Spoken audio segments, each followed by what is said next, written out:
llamaba al médico.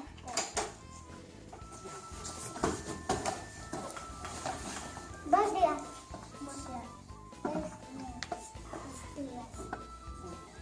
Fantasma con asmas para enfermo. ¿Qué pasa?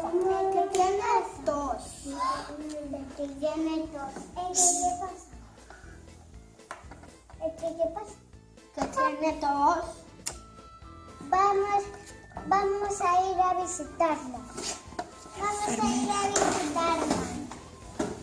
Todas muchas cosas y yo con tus ambulancias.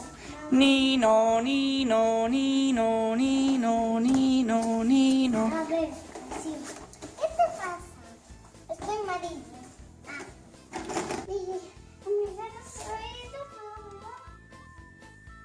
El otro. Enfermera, póngate. Ahora voy a abrir la boca. Y dice,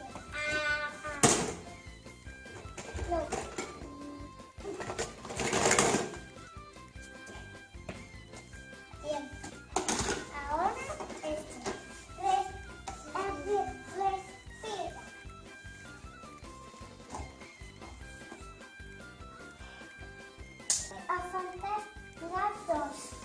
O fantasma no es tan bestia. ¿O qué le pasa? Hay tristeza. Entonces, ¿qué hay que hacer?